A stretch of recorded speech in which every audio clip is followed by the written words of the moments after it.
ডোরা কেক মানে খুব একটা কষ্ট তা নয়, খুব কম উপকরণেই এটা বানানো যায়। চলো তাহলে বানাই। একটা আমি বোল নিয়েছি, এর মধ্যে আমি দিয়ে দিব 1 কাপ ময়দা, আর দিব হাফ কাপ আটা দিব। আটাটা আপনার চাইলে না দিতে পারেন, আমি দিচ্ছি এটা টেস্টটা ভালো হওয়ার জন্য। পরিমাণ মতন লবণ দিচ্ছি, বেকিং পাউডার দিচ্ছি 1 চামচ, আর দিব ভ্যানিলা এসেন্স দিচ্ছি হাফ চামচ, আর মধু দিচ্ছি 1 চামচ। এবারে আমি দিব মিল্ক মেড, কনডেন্স মিল্ক দিব, মিল্ক মেডের নিয়েছি, তো এটা আমি 2 থেকে 3 চামচ মতন দিব। এটা যদি না থাকে তাহলে আমুল পাউডারও দিতে পারেন। ভালো করে এটাকে মিক্স করে নিব।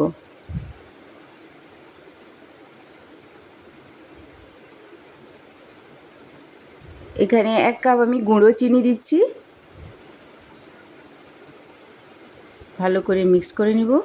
তারপরে এটা জল দিয়ে মিশানো হবে না, এটা দুধ দিয়ে, অল্প অল্প দুধ দিয়ে এটাকে মিশাবো। এটা আমি নিরামিষ করছি কেকটা, আর ডিম দিয়েও বানানো যায়, এটা ডিম ছাড়া আমি বানাচ্ছি। এবারে একটু একটু দুধ দিয়ে এটা মিলাবো।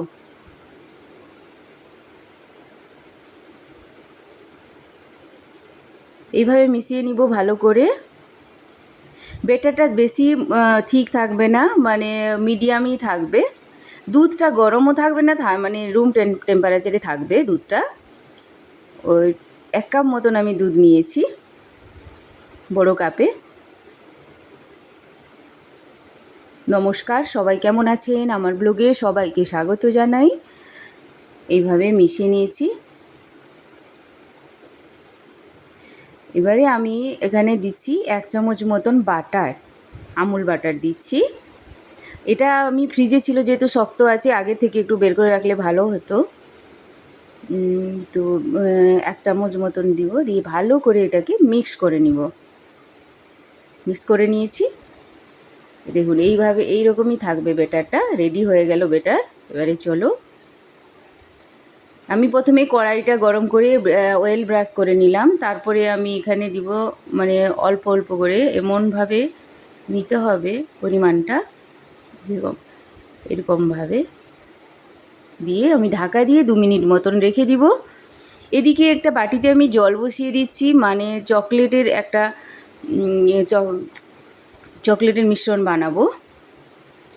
আমি এখানে ডেইরি মিল্ক চকলেট নিয়েছি, এটাকে ছোটো ছোটো করে কেটে নিব।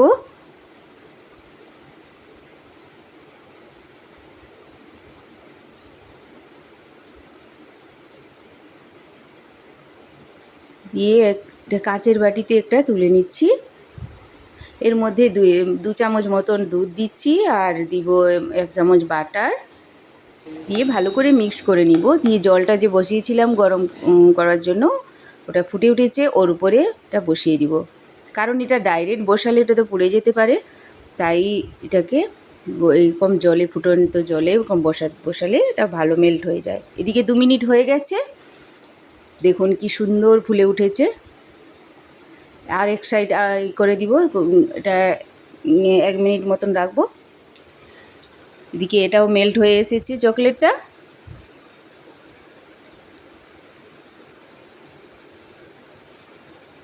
হয়ে গেছে, এটা নামিয়ে নিচ্ছি। আবার অয়েল ব্রাশ করে আবার ব্যাটারটা দিব এইভাবে। এটা দেখতে হবে যেরকম কড়াইটা যেরকম বেশি না গরম হয়ে থাকে। 2 মিনিট মতন হয়ে গেছে, 2 মিনিটের পরে আবার এটাকে উল্টে নিব। একটু হয়ে গেছে রেডি, নামিয়ে নিলাম। এভাবে একে একে বানিয়ে নিব। ননস্টিক কড়াইতে করলে ভালো হয়, আর ফ্রাইং প্যানে করলে আরও বেশি ভালো হবে। আবার দিয়ে দিলাম, দিয়ে ঢাকা দিয়ে 2 মিনিট রেখে দিলাম। দেখুন চকলেটটাও মেল্ট হয়ে গেছে। এটা বাচ্চাদের জন্য, টিফিনের জন্য একটা বেস্ট আমি বলবো। কারণ হচ্ছে বাচ্চারা তো দুধ খেতে চায় না। এমনিতে এটাতে এমন এমন জিনিস আছে, হেলদি জিনিস, বাটার আছে, দুধ আছে, চকলেট, মানে বাচ্চাদের একটা ফেভারিট খাবার। তো এই জন্য এটা মানে বানালে আপনি বানিয়ে দেখবেন বাচ্চারা খুবই পছন্দ করবে। এবারে বানিয়ে নিয়েছি, এবারে আমি চকলেটটাও নামিয়ে নিয়েছি। তারপর এটা এইভাবে কোট করে দিব উপরে চকলেট মিশ্রণটা। তারপর আরেকটা কেক দিয়ে দিব। দেখুন কি সুন্দর লাগছে, মানে খেতে তো এত ভালো লাগে বলতে পারবো না। আশা করছি আমার ভিডিও আপনাদের খুব ভালো লাগছে। যদি ভালো লাগে সাবস্ক্রাইব করে দিবেন আর লাইক করে দিবেন, কমেন্টে জানাবেন কেমন লাগলো। আবার আরেকটা বানিয়ে নিব এইভাবে